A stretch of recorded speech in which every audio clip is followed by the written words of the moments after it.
कभी कभी किसी को मिलने के बाद ऐसा लगता है that I feel so confused, I feel so anxious, बड़ा रेस्टलेस सा फील हो रहा है यार, कुछ तो ऑफ फील हो रहा है यार.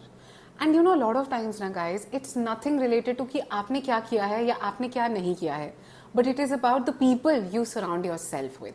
हमारी लाइफ में दो टाइप के लोग होते हैं, the ones who pull us down, who will do anything and everything possible हमें नीचे दिखाने के लिए, हमें नीचे गिराने के लिए. And then there are those people who lift you up, who fill your life with happiness, positivity, आपकी छोटी छोटी अचीवमेंट्स को भी बहुत ग्रैंड और ह्यूज बना देंगे. और इसी नोट पे ना ये वीडियो आपके लिए इसलिए बहुत इंपॉर्टेंट है because in today's video I will be talking about the kinds of people, वो टाइप के लोग जिनसे आपको डेफिनेटली दूर रहना चाहिए. बिकॉज गाइज, अगर आप अपने आप को या अपनी मेंटल पीस को प्रोटेक्ट कर रहे हो ना, it's not selfish, it's actually pretty necessary, it's actually very very important.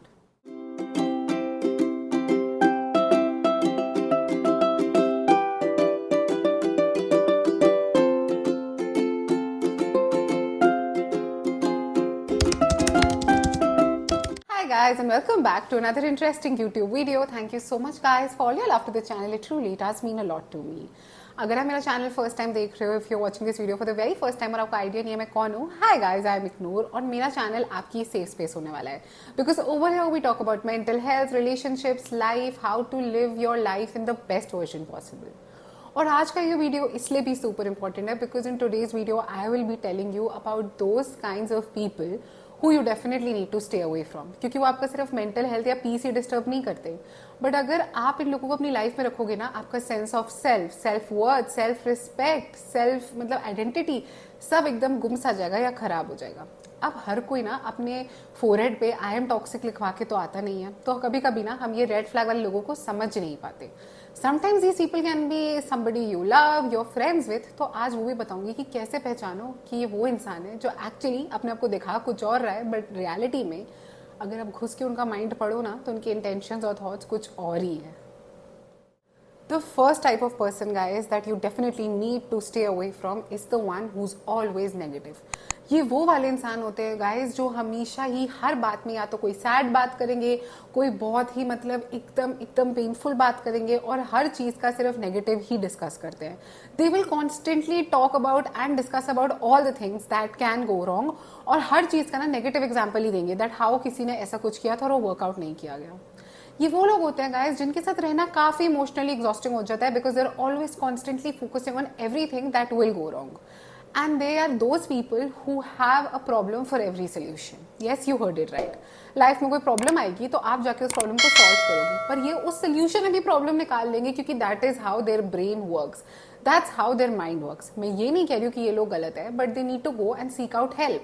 और मैं ये भी नहीं कह रही उनको अबैंडन कर दो, पर डिस्टेंस करना जरूरी है. क्योंकि गाइस, अगर आप एक ऐसे इंसान के साथ कॉन्स्टेंटली रहोगे ना जो आपको डीमोटिवेट कर रहा है, जो कॉन्स्टेंटली हर चीज के नेगेटिव्स डिस्कस कर रहा है, जो सिर्फ प्रॉब्लम से फोकस कर रहा है, जो सिर्फ इस चीज पे फोकस कर रहा है that what will go wrong, तो आप भी ना उनकी नेगेटिविटी में ड्राउन हो जाओगे. वो आपको भी अपनी इस नेगेटिविटी में पुल कर लेंगे और फिर आप भी ना you will also start seeing the world like they do, you will also start thinking like they do. और फिर इवेंचुअली आपको लगेगा यार मैं क्या इंसान हो गई हूँ, मैं तो ऐसी थी नहीं. पर क्योंकि आप कॉन्स्टेंटली उनसे बातें कर रहे हो, उनके साथ हर चीज डिस्कस कर रहे हो और वो सिर्फ आपको ये बता रहे कि कैसे सब चीज एकदम गड़बड़ होने वाली है, तो your brain is also sort of working on those energies. तो यहाँ मैं ये नहीं कह रही हूँ कि रूड हो जाओ, काइंड होना बहुत बढ़िया है, बट उससे भी ज्यादा इंपॉर्टेंट है बाउंड्रीज प्रोटेक्ट करना. क्योंकि guys, you can not go and solve every person's problems in their life, and if they don't want those problems to be solve तो आप क्या ही कर सकते हो ना.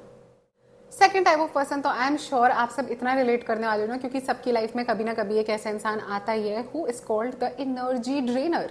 आपकी एनर्जी एकदम चूस से लेंगे, मतलब लाइफ में उनकी कुछ भी प्रॉब्लम आए, कुछ भी इश्यू आए ना, they will always want you to be there for them.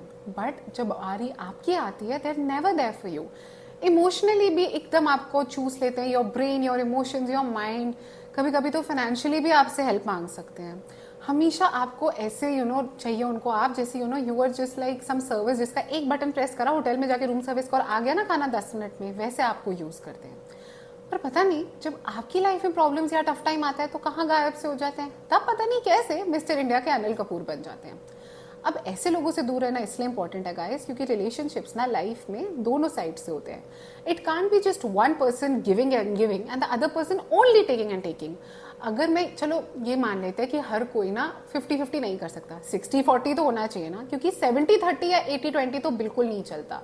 और क्योंकि गाइस वो कॉन्स्टेंटली आपसे सिर्फ मतलब एनर्जी ले रहे हैं, आपसे चीजें मांग रहे हैं ना, आप भी काफी ड्रेन्ड और बर्नड आउट फील करोगे ना, because there is only so much you can give to people, you need to be there for your own self also.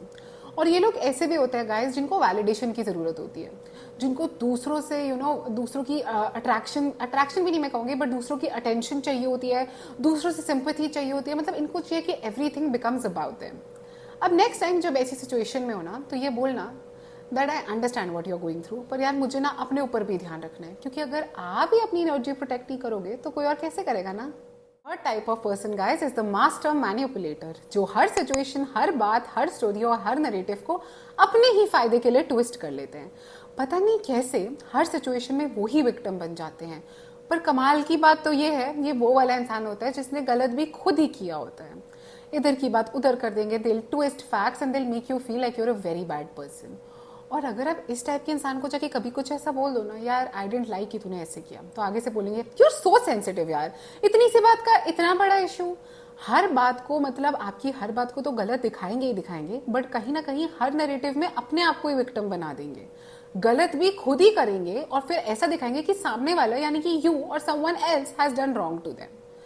And ऐसे इंसान से दूर रहना इसलिए जरूरी हो जाता है गाइस, क्योंकि पहली बात तो वो इंसान एक मैन्युपुलेटर है, वो आपके इमोशन से कॉन्स्टेंटली मैन्युपुलेट कर रहा है, उनको हमेशा अपना ही फायदा देख रहा है। वो इंसान कभी अकाउंटेबल नहीं होता, अगर उन्होंने कुछ गलत किया भी होता है ना, they will make it all about how you are expecting too much for them, क्योंकि उनको तो शायद उन्होंने तो कुछ ऐसा किया ही नहीं है।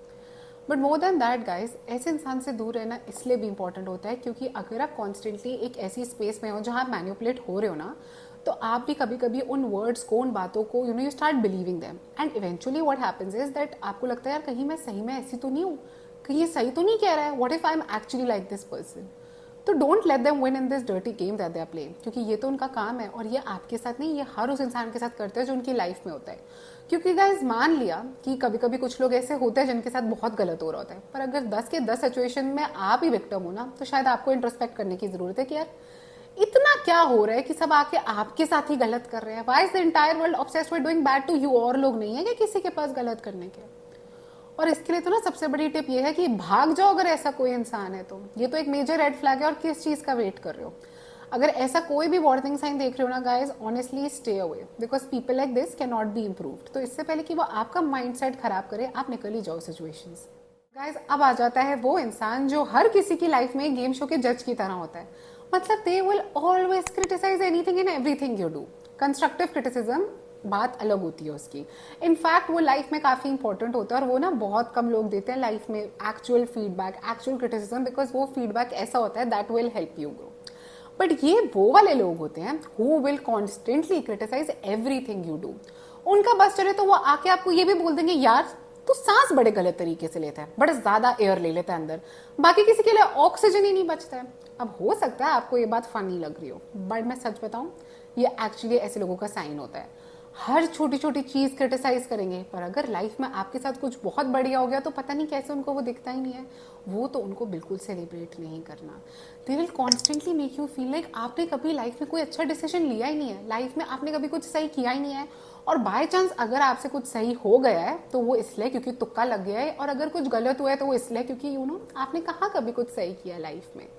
अगर ऐसे इंसान के साथ रहोगे ना तो कॉन्स्टेंटली डीमोटिवेटेड फील करते रहोगे, क्योंकि वो आपको ऐसा ही तो फील करा रहे हैं ना, जैसे आप कुछ चीजों के लिए डिजर्विंग नहीं हो, that you are not worthy of certain things. तो डीमोटिवेटेड तो फील करोगे ही करोगे, बट उससे भी ज्यादा ना you will never be able to grow guys. क्योंकि अगर कुछ नया करना है, लाइफ में आगे बढ़ना है, तो चैलेंजेस को तो you will have to take them up. और चैलेंजेस लेना, लाइफ में कुछ नया ट्राई करना थोड़ा डिफिकल्ट तो होता ही है, पर ये इंसान ना आपको इतना होपलेस और इतना डीमोटिवेटेड फील कराएगा कि आप कभी कुछ अलग, कुछ नया, कुछ आगे बढ़ना ही नहीं चाहोगे, क्योंकि ये पहले ही आपको बता देंगे कि कैसे ये डिसीजन बिल्कुल गलत है और कैसे आपको बिल्कुल सेंस नहीं है लाइफ में कुछ भी करने की। तो ऐसे लोगों से तो बिल्कुल दूर रहना है। और ऐसे इंसान के साथ डील करने की मास्टर टिप ये है कि इनको जितना दूर रख सको उतना दूर रखो, because you need to surround your self with those people guys जो आपको चेयर करते हैं, who cheer you up, who motivate you, जो अगर आपको ग्रो करना है ना तो आपको उस ग्रोथ प्लान में 10 नए स्टेप्स डालते हैं, 10 नई अड़चने नहीं ले आते ढूंढ के। And the last person, but wait before I talk about this last person, मैं ना इस वीडियो का पार्ट 2 भी डेफिनेटली बना सकती हूँ, तो अगर आप चाहते हो मैं इसका पार्ट 2 बनाऊँ तो ये इमोजी भी डेफिनेटली कमेंट करना नीचे। और अब हम आ जाते हैं to the last kind of person you need to stay away from. पता है वो कौन है? आपका एक्स बेस्ट फ्रेंड यार। वो ही लोग who at one point of our life होते हैं हमारे बेस्ट फ्रेंड है, पर पता नहीं कैसे एकदम worst friendship experience of our life देके जाते हैं। कहते हैं ना फेक फ्रेंड्स। जब आप उनसे बात करते हो तो वो आपको ऐसा फील कराते हैं that oh you one of the most important people in your life, पर पता नहीं कैसे ही जैसे आप उस रूम से या उस सिचुएशन से चले जाते हो, मतलब the moment you show them your back, पता नहीं कैसे ना गाइस स्टोरी, नरेटिव, बातें, किस्से, कहानियां सब बदल ही जाती हैं। और ओ हो ऐसी गॉसिप्स और कॉन्स्पिरेसी थियरीज होती हैं, ऐसे फेक रूमर्स उड़ के आते हैं कि ओ नो बॉलीवुड फिल्म्स में भी क्या वो ड्रामा जो ये दोस्त आपकी लाइफ में लेके आ जाएगा। जिंदगी में आपको ऐसा फील करा देंगे कि यार गॉड वाज सो काइंड, उसने मुझे तेरे जैसा फ्रेंड दे दिया, पर पता नहीं कैसे गॉड ने बहुत काइंडनेस दिखा के मुझे तो दे दिया तुझे, पर पता नहीं क्यों you were not deserving of that kindness. And then guys their actions and their words will never match. बोलेंगे कुछ और करेंगे तो बिल्कुल ही कुछ और अगर बाय चांस आपको उस दोस्ती में अगर ट्रस्ट था तो आपने जाके अगर दोस्ती के उस हक में उनको कन्फ्रंट कर लिया तो उफ उफ उफ, मैंने तो ऐसा किया ही नहीं, तूने ही बोला था, मैंने नहीं बोला था, and an endless cycle of lies, trust issues, मतलब बिट्रियल्स, मैनिपुलेशंस, कोई एंड ही नहीं है स्टोरी का। तो अगर ऐसा दोस्त है ना लाइफ में, तोड़ दो भाई। ऐसा दोस्त होने से बेटर है 100 दुश्मन पाल लो। Stay away from such kind of friends, क्योंकि एक तो डेफिनेटली आपका मतलब मेंटल गेम तो पूरा हिला देंगे, मेंटल स्टेट, और सेकेंडली गाइज क्या फायदा ऐसे रिलेशनशिप्स रखने का, क्योंकि आपको इवेंचुअली हो सकता है ना इन लोगों से ट्रस्ट इश्यूज हो जाए। असली दोस्त तो वो होता है ना जो मुंह पे बोले तुझे पता है तू कितनी बेकार लग रही है, और बाहर जाके अगर कोई हिम्मत भी करे ना आपके बारे में कुछ बोलने की, बोल ही नहीं पाएगा, क्योंकि सच्चे दोस्त के सामने ना कोई और हिम्मत ही नहीं करता है आपके बारे में कुछ बोलने की।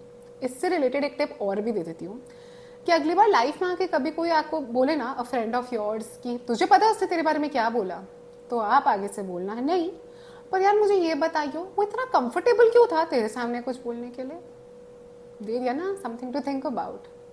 That guys, we come to the end of today's video. पर जाने से पहले just remember that it's absolutely okay कि आप उन लोगों से दूर रहो जो आपको constantly demotivate करते हैं, जो manipulate करते हैं, आपको अपने बारे में बुरा feel कराते हैं, आपको constantly criticize करते हैं और हमेशा ही judge कर रहे होते हैं। लाइफ में ना उन लोगों के साथ अपने आप को सराउंडेड रखो who inspire you, who uplift you, who encourage you, who motivate you, और at least who allow you, let you to be stay happy. Allow मैं इसलिए बोल रही हूँ क्योंकि एक्चुअली कुछ लोग इतने टॉक्सिक होते हैं ना, वो आपको खुश ही नहीं रहने देते, क्योंकि guys at the end of the day ना आपकी मेंटल हेल्थ, आपकी पीस, आपका सेल्फ लव वाला एलिमेंट भी ना बहुत इंपॉर्टेंट होता है, और वो कभी भी किसी के लिए कॉम्प्रोमाइज मत करना। अगर आज का वीडियो अच्छा लगा हो तो प्लीज जाने से पहले लाइक करो, please follow me on Instagram, और ये वीडियो ना अपने बेस्ट फ्रेंड के साथ या अपने मोस्ट लव्ड वन के साथ शेयर करो, because and actually even share it with your family, because trust me, हर किसी को ऐसे लोगों से दूर रहने की बहुत ज़्यादा ज़रूरत है। प्लीज़ चैनल को सब्सक्राइब करो, और ये बात हमेशा याद रखना कि सेल्फ लव बहुत इंपॉर्टेंट है, और हम किसको अपनी लाइफ में आने देते हैं या नहीं आने देते हैं वो सेल्फ लव की बुक का काफ़ी इंपॉर्टेंट चैप्टर है। चलो आप अपना ध्यान रखो, मैं आपसे मिलती हूँ नेक्स्ट वीडियो में। Bye guys.